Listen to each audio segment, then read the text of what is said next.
Okay, good morning everybody, and good morning to my special guest star today, Barbara Albert from 100% Renewables, who is joining us for a pretty interesting agenda, I think.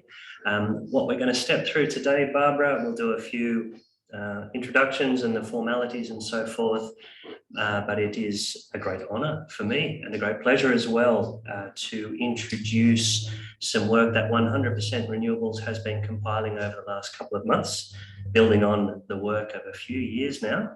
The councils at local government, and in fact all levels of government, Net Zero Leaderboard, which is a great opportunity to showcase some of the achievements of and the accomplishments of local government, which is what we're going to focus on today, and to talk about what people are doing, how they can get to net zero, what they need to do to get to net zero, and perhaps where some of the low-hanging fruit is for those organisations.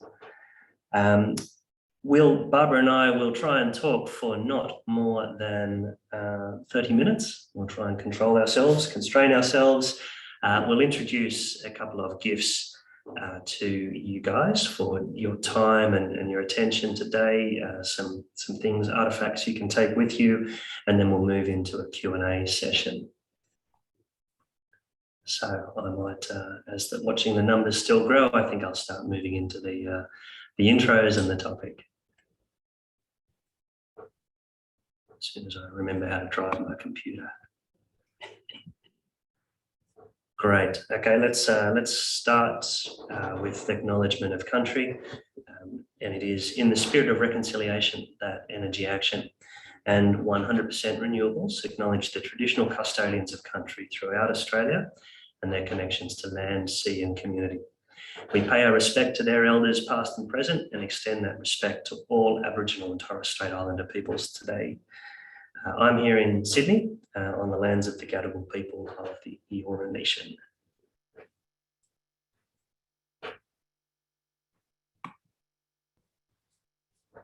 Okay, and now to formally introduce our guest today, Barbara Albert, Co-CEO of 100% Renewables and author of an award-winning book, the Energy Unlimited, and we're going to talk today about another paper she has recently authored, the Net Zero Leaderboard for Councils and Government.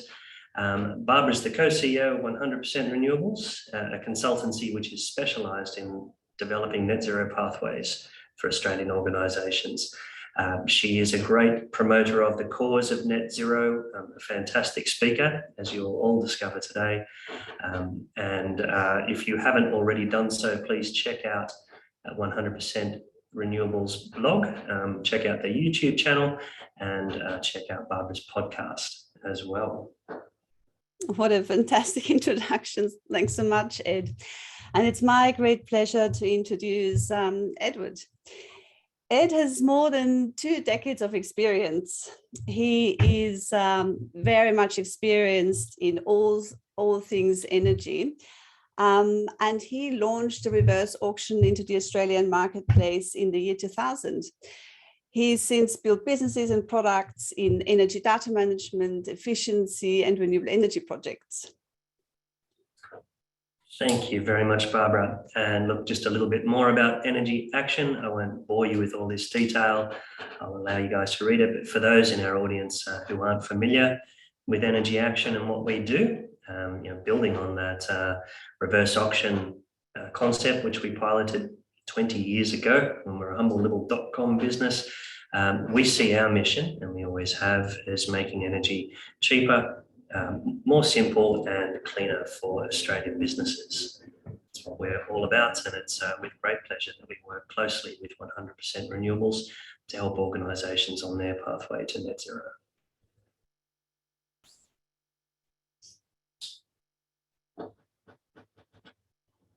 And I've just put on screen some of the, just lost Barbara for a moment.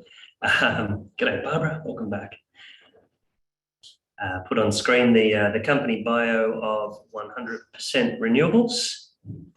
It's a company with a big footprint in the local government sector. and does some fantastic work in that space. Mute. Am I back? You're back. I don't know what happened there. That was weird. Anyway, I am back, and I think we're on the introduction of 100% renewables. Is that right? Correct. Yeah. Awesome. So probably most of you would know us being from councils, because we do so much work with councils and communities. But as Ed might have mentioned, we are experts in the development of net zero strategies. So mostly this relates to pathways, developing solar feasibility studies, energy efficiency, business cases, and supply chain emission opportunities. And we pride ourselves on seeing a future where all organizations will be powered from renewables and have net zero emissions. And that's the vision we're working towards as an organization. And also really proud to be in partnership with Energy Action. Thank you, Barbara. Thank you, Barbara. We too do work very closely with councils and have for a number of years.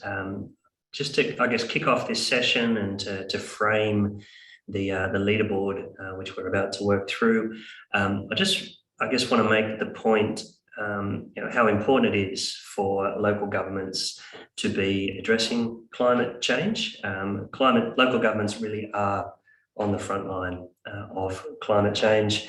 Their populations are directly exposed, and certainly in the immediate term, the narrative of heat, inundation, and I guess economic dislocation too that comes with climate change is one that is felt at a local level most acutely. And in the face of this challenge, it's councils right across Australia, as we'll see, that are making and planning investments in mitigation and or adaptation, and they really need to be. It's really critical. It's councils too that are at the forefront of the real technology response to climate change. They're demonstrating, and we see this in the work that we're doing, they're demonstrating leadership by setting the standard for development applications for renewable generation, construction, and supporting that sector, fostering renewable energy zones, and more attracting employers with cleaner business models, building up industrial parks and precincts that will support new business models. And a move that we saw cemented by Sydney City earlier this week, I believe, insisting on net zero development controls for commercial buildings. A fantastic step there by Sydney City. It's councils too that are the custodians of so many essential civic and sanitation services that can make a significant impact on the carbon economy of this country. Be that their Scope 1 or Scope 3 waste collection and treatment, addressing the embodied carbon of commercial buildings and other buildings, and addressing their own operations as well. And we see so many councils grabbing the leadership opportunity presented to them, changing their own operations and being so visible and engaged with their local communities. And we see them engaging with the community in a way that other levels of government are simply not able to do. And anybody here in New South Wales would have just come through the council elections on the weekend and heard the word grassroots again and again and again. But it's this grassroots function that councils perform that gives them such potential to apply strategic investment to promote changes of behaviour. There's some great initiatives that we've seen around promoting recycling and the circular economy here in our part of the country, and certainly right across the country, other initiatives promoting access to solar and other technologies. So it's entirely appropriate that we're gathering today to celebrate the progress of the local government sector across the country and showcase some of the commitments so that we can all move forward faster. And it's with this purpose in mind, Barbara, that I want to congratulate you and the entire team at 100% Renewables for the production of this fantastic resource, the Local Government Net Zero Leaderboard 2021. So I'm going to hand over screen to you, Barbara, and ask you the big question. What do you see when you review the data, the commitments data? All right, that's good. So just checking, can you all see my screen with this blog post here? Yeah, good, awesome. All right, so I am super excited to share with you our hot off the press leaderboard for commitments in terms of climate change, in terms of net zero commitments, ambitious renewable energy commitments made by all levels of government. And of course, the focus is going to be local government today and the communities. I'm really excited to share with you just what these commitments are and how they've developed over time. So this blog post here went live today morning. So the blog post is very, very long and it showcases pretty much everything you need to know in terms of ambition for local governments. So here is some information of background information. People can download the paper. You'll get it as part of being part of this webinar today. But let's have a look. It starts with the leaderboard of states and territories. Since October this year, finally, the Commonwealth government has committed to net zero by 2050.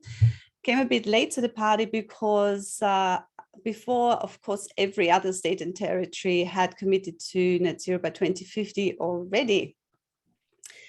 So here is an example of one of the maps our team has produced. And we have these for every state as well, and local governments in every state. So this here shows all the commitments by states and territories in Australia. And we also have a leaderboard of capital cities. So just focusing in on capital cities, we have all the commitments here across emissions, across renewables, all listed here.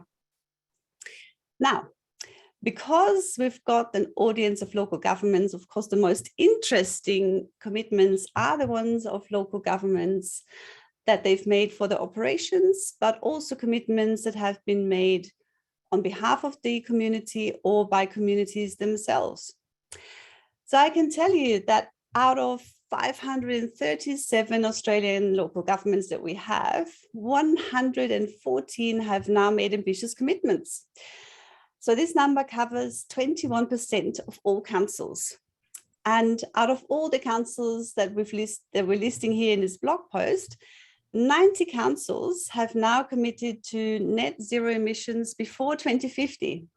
So to make it onto this list, councils have to commit to something that's more ambitious than state and territory goals. So 2050, not good enough. So here we're counting mostly the ones that are more ambitious than net zero by 2050. So here you can see the percentages, but of course, just looking at the number of councils doesn't give you the full picture.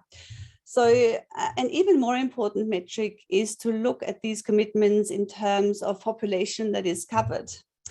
So if we add this dimension, you can see that the ACT, if you hover your mouse over this interactive graph, you can see that yourself once you go to the blog post. So the ACT, of course, covers 100% of the ACT's population with its really ambitious commitments.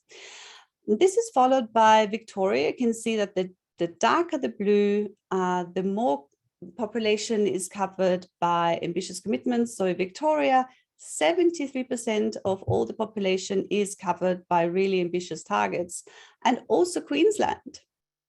There's still some more work to do by the other states, but this is what the leaderboard currently looks like.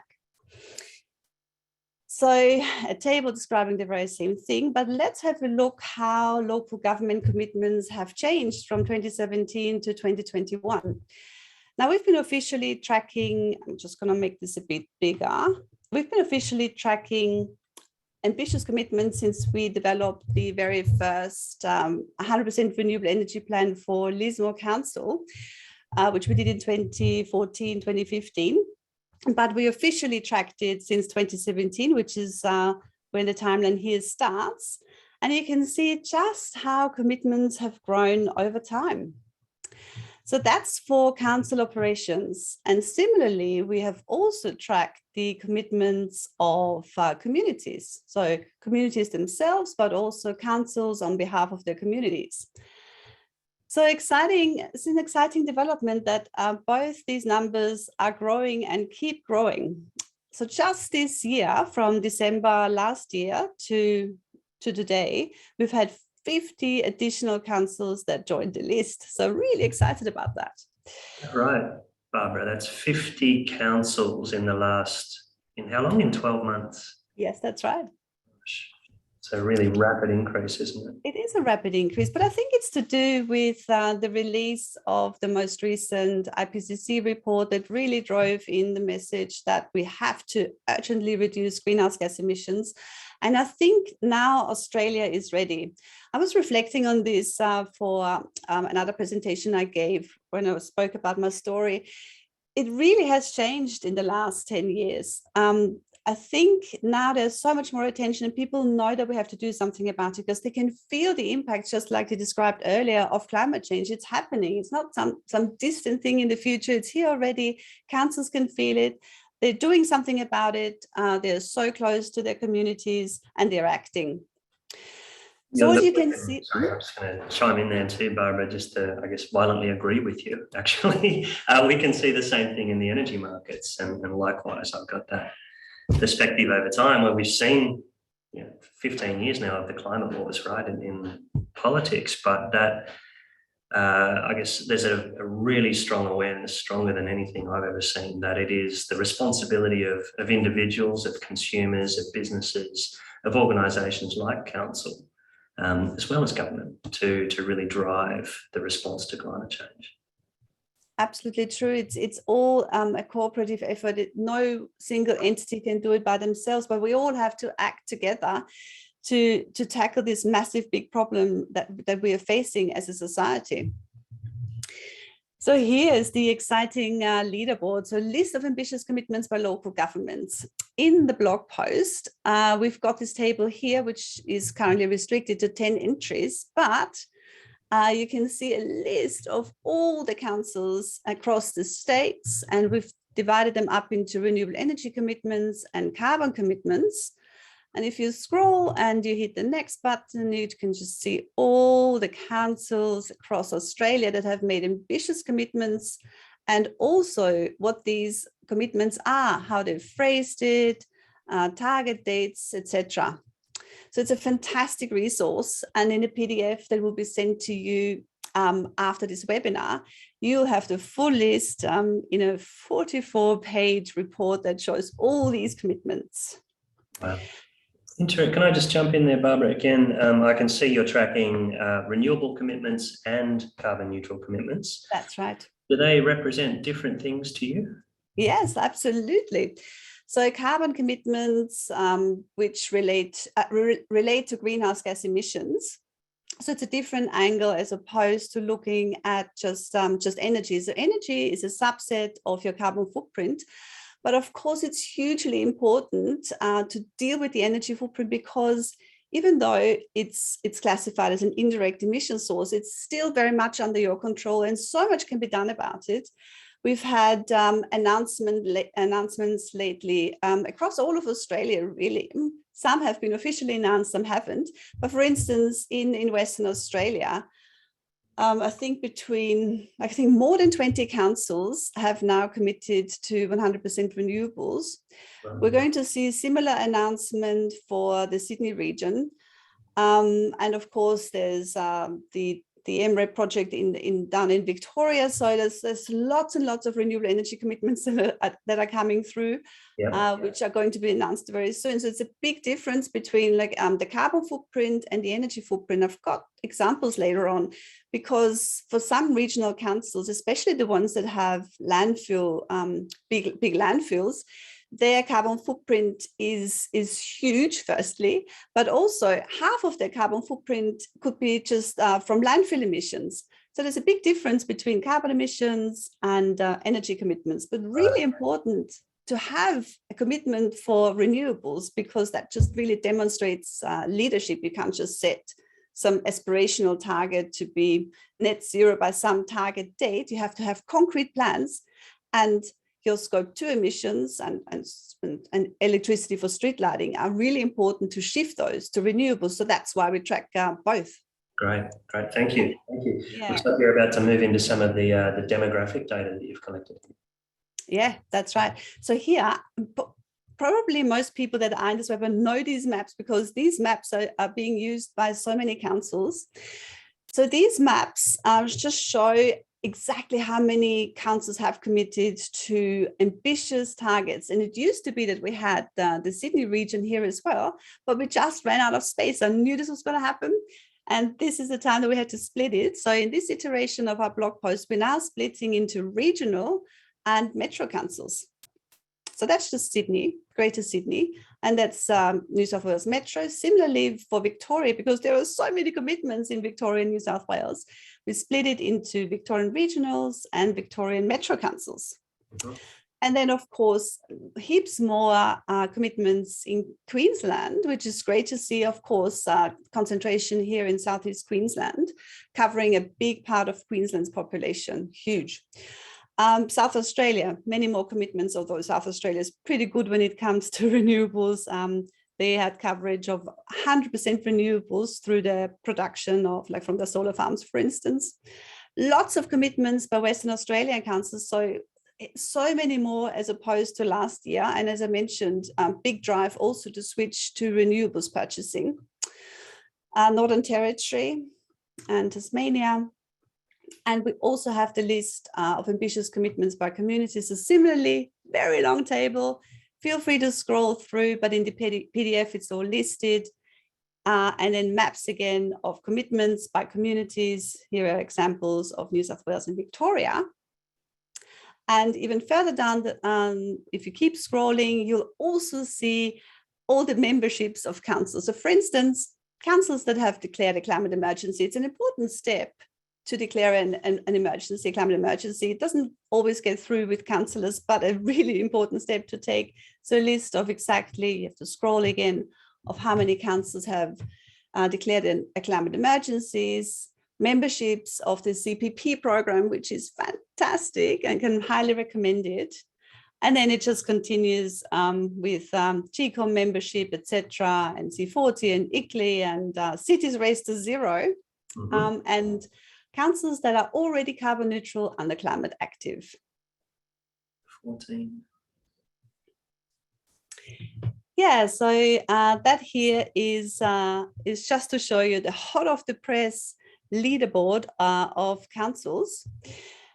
Now, having talked about how councils have made really ambitious commitments, it's important to show how councils can achieve ambitious commitments. So I know I'm running a bit over time, aren't I? So maybe I'll keep it as brief as possible. Okay. So let me just see. Hand back the, you've got the screen. Okay, fantastic. Yeah. So I'll try to keep it as quick as possible. Sorry. So we've got here an example of a council image with landfill emission. I mentioned previously that when councils have landfill sites, it just distorts pretty much everything because at least half of the footprint of a council makes up landfill emissions. Mm-hmm. And if we look at how a council like this can decrease their emissions to go to net zero, it pretty much looks like this. Business as usual projection.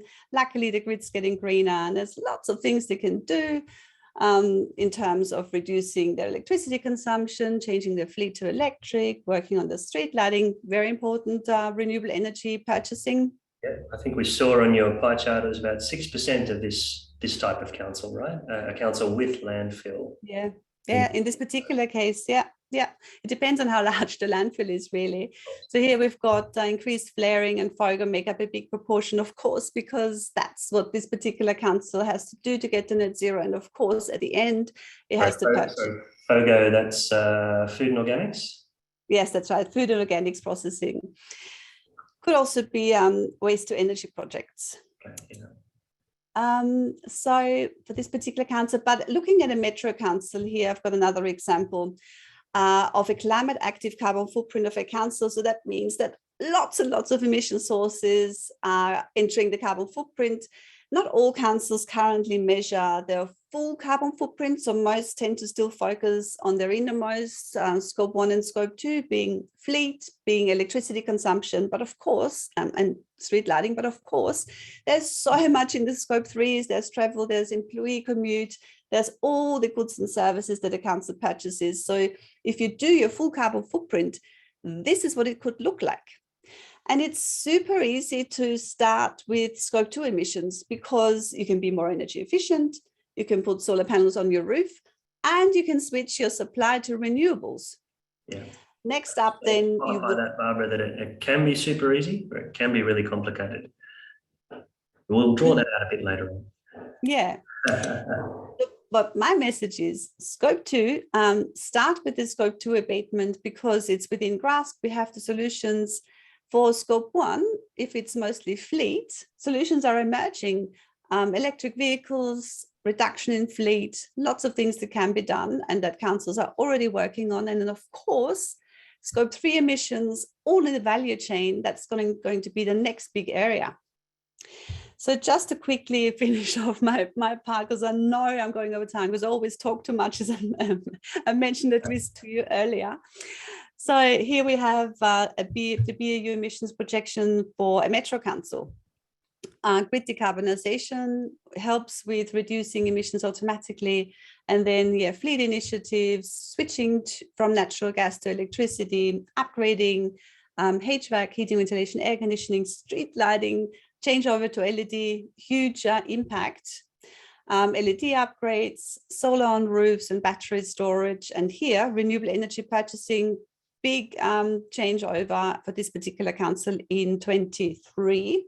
And also for this council, they are going carbon neutral from next year. So they are going to purchase offsets right away, be carbon neutral right away, and going to maintain this going forward. And here I probably have to stop because otherwise I'll take up the whole time. I'm going to stop sharing and I'm handing over back to you, Ed.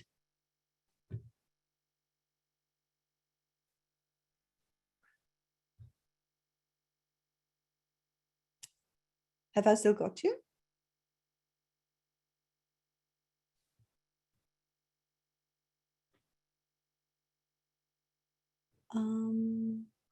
Not sure whether it's me or whether we've lost Ed.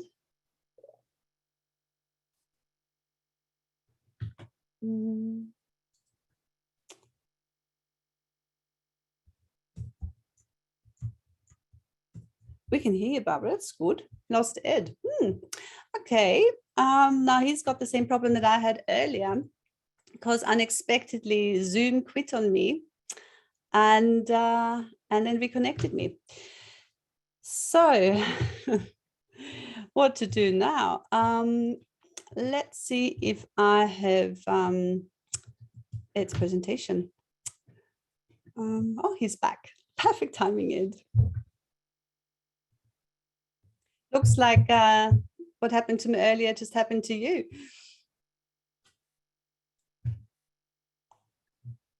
Okay, well, maybe I'll take a few questions until Ed's back. Okay, so what do we have? Are you back?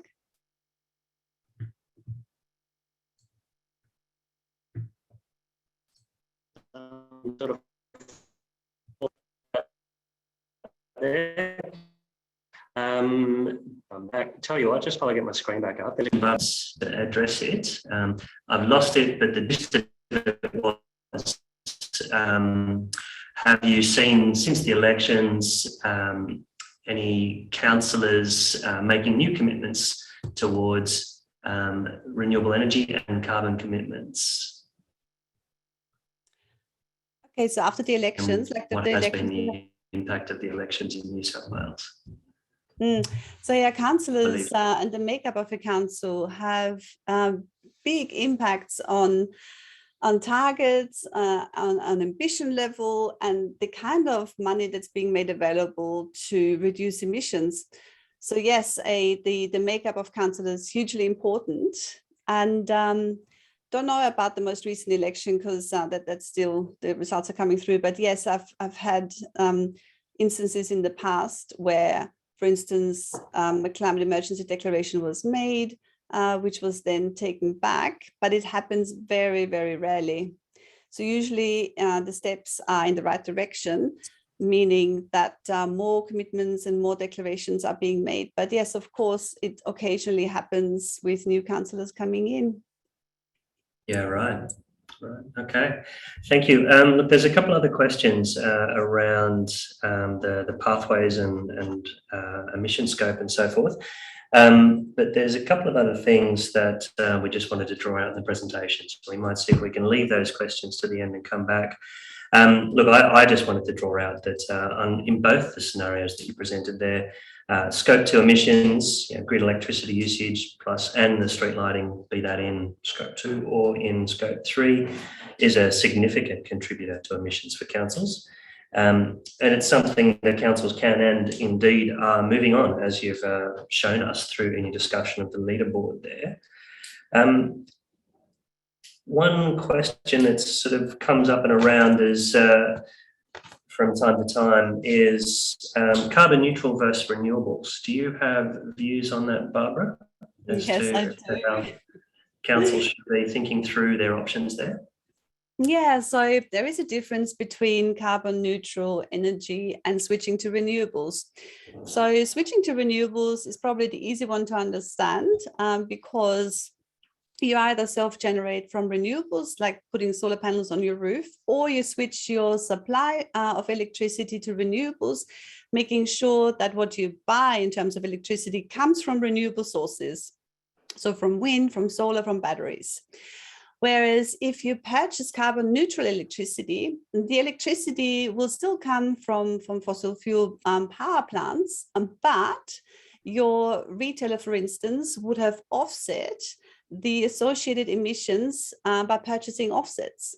And this is a bit out of your control because you don't know exactly what offsets have been purchased, but it is carbon neutral electricity. So it allows you to reduce your scope 2 and your scope 3 emissions from street lighting, to take that to zero because you're purchasing carbon neutral electricity, but it doesn't mean that it's coming from renewable sources. Okay, and look, just to wrap that up a little bit, as energy nerds, we think about this in terms of, look, renewable energy will, and I think you said it very clearly, will actually reduce your emission footprint, and that's how the Greenhouse Gas Protocol, the Science-Based Targets, Climate Active, a whole lot of the reporting standards look at a renewable energy purchase. They will look at that and say, right, by the market-based rules, it's a legitimate reduction of emissions.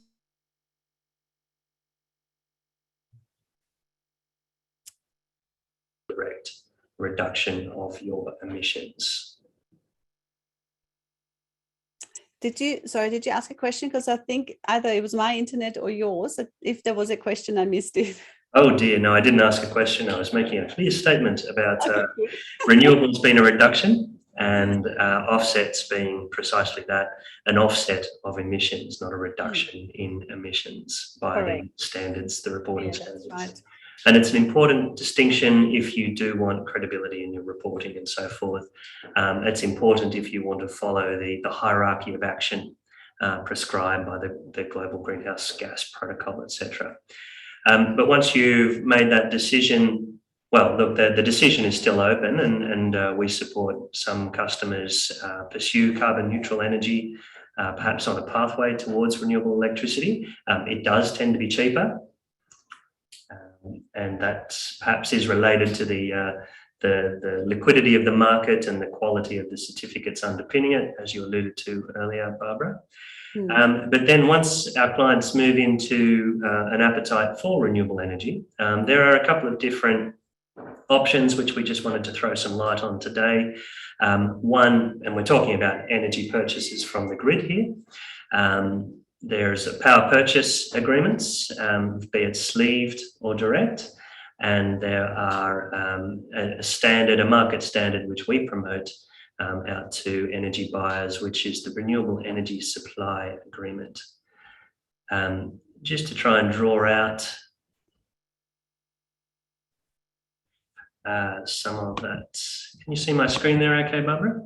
Yes. Yep, great, okay. So look, power purchase agreements, they're powerful tools, and we have seen them really contribute additional projects and drive that quality of additionality under the Greenhouse Gas Protocol rules and concepts. They tend, however, to be long-term commitments, which can be good, and it can be a weakness for councils that aren't willing to take on long-term exposure to a very complex energy market here in this country. They can, of course, give you a direct link to a generation source as well. We've been supporting clients into PPAs for a number of years. We did a high-profile one back in 2018 with University of New South Wales. It was a very complex and elongated process. We and UNSW spent a lot of time in very nice lawyers' offices to get the deal done. And then indeed the project itself, it made headlines between 2018 and when it was finally commissioned in about this time last year, December 2020.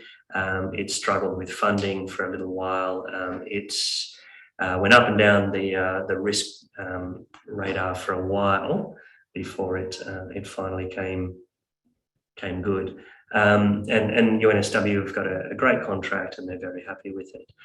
And indeed, a number of councils, as you alluded to earlier as well, Barbara, have entered into PPA arrangements to resolve the challenge of getting into renewable agreements.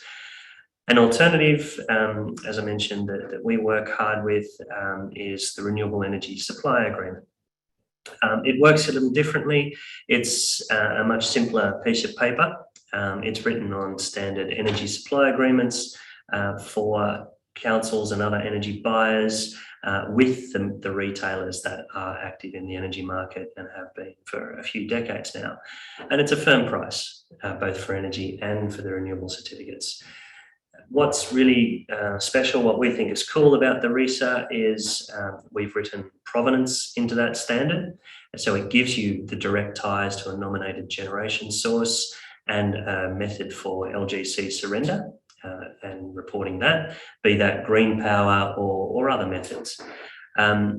It offers a lot of flexibility, given that we are working with retailers who are both committing to new projects and have stock of projects in their generation fleet.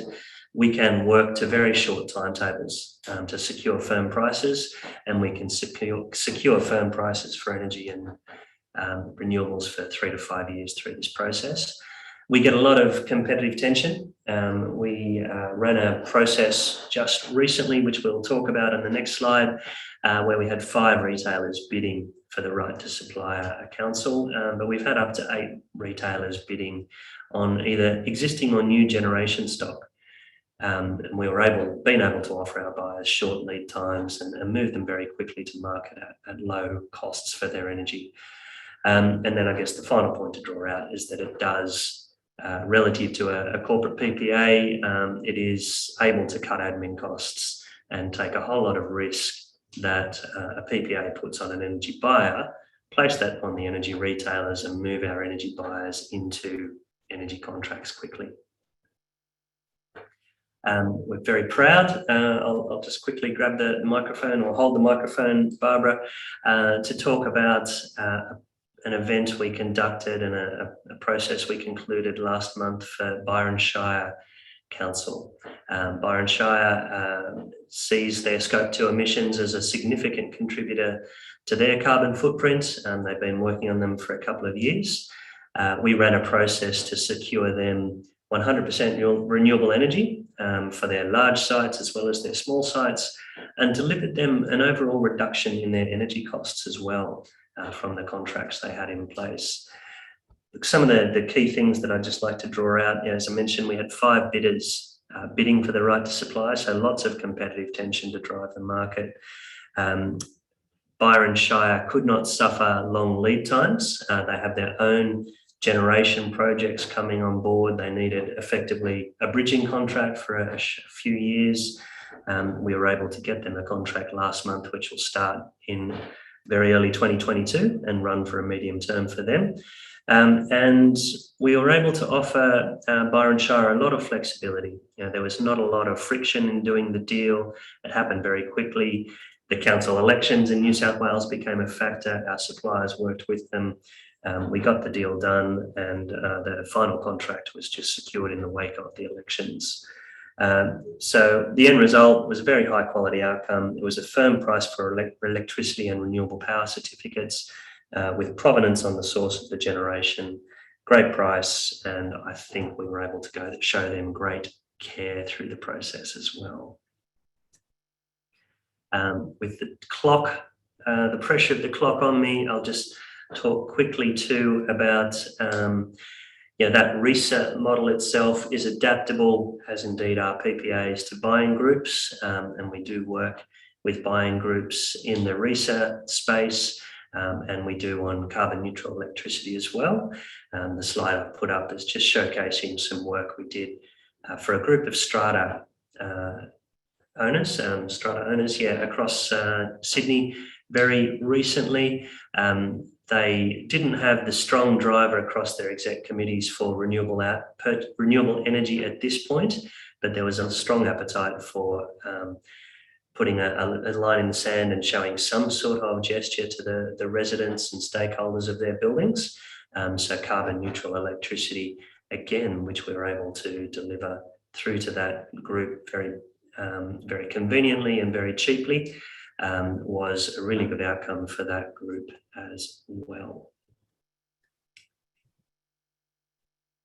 Okay, I could elaborate further on group buying, but I think we're kind of running out of time. I'd really like to move into the Q&A and the chat. I'll just put on screen here, Barbara, some of the artifacts which we will be sending through to all the members of our audience today as a way of just thanking you for our participation. This presentation will be made available to you, and we will also very happily take further calls. Energy Action is intending to get in touch with all of you. We'd love to offer you a complimentary energy bill health check. My colleague Lauren will be making calls out to local government, to councils over the next few days to engage with you and just see if we can reflect with you on where you're at as an organisation in respect of your energy purchasing and what we can do to help move you into renewable energy more quickly and help you address your Scope 2 emissions. And also, I guess, just to feel how we can connect you back to Barbara as well, of course, to put you in touch with an organisation that can help you design your net zero strategy and start to make commitments that you can be proud of. So to that end, we'll make available 100% Renewables report and give you access to the blogs. We've got a great case study written up about the Byronshire Council. Many thanks to the good people at Byronshire for their support to put that together. And we've just got some information too about the Renewable Energy Supply Agreement, the RESA that I just described, which we can help you with to get renewable power sooner. I can see, Barbara, you're patiently waiting for me to stop talking. We're coming up almost right on time, but maybe we'll take one question, a combined one. So some of the questions related around the fact that there are, of course, councils that are resource constrained, especially the regional ones. They might not have the council might be conservative.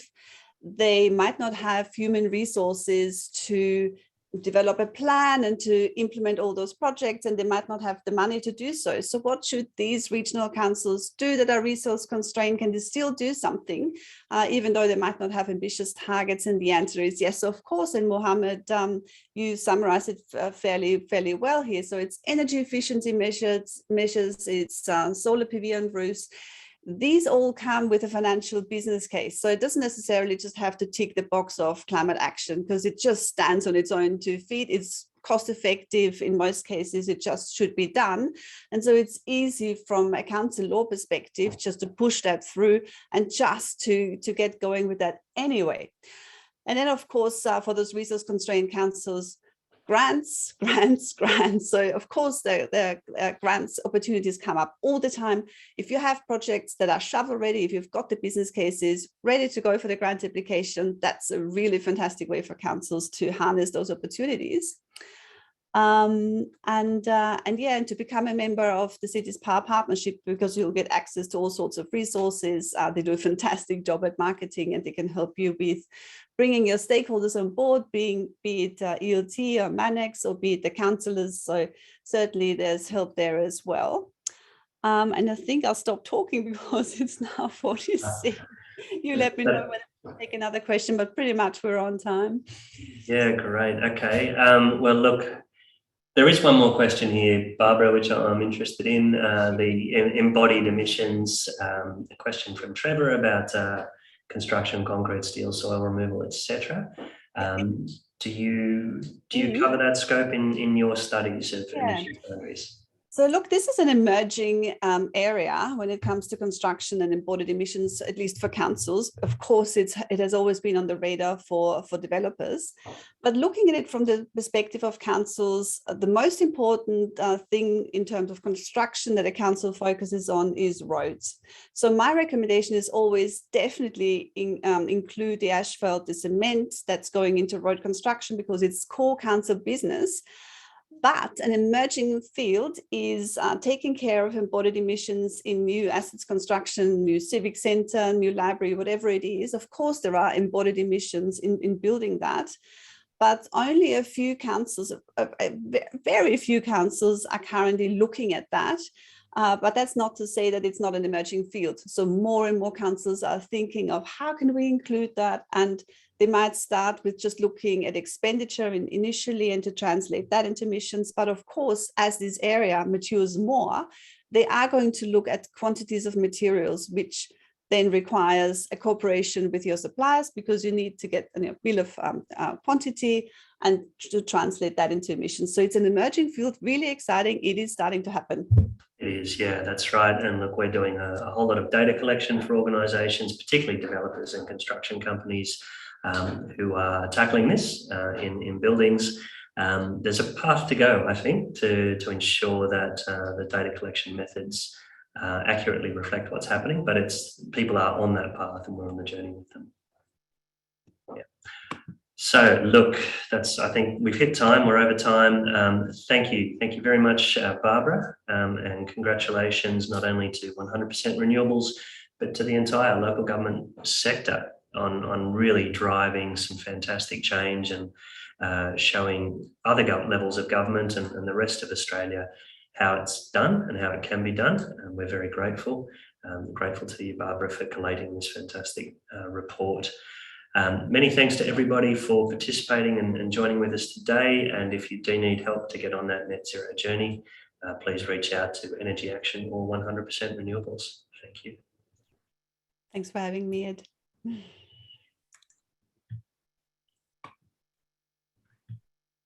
Okay, and I might say farewell.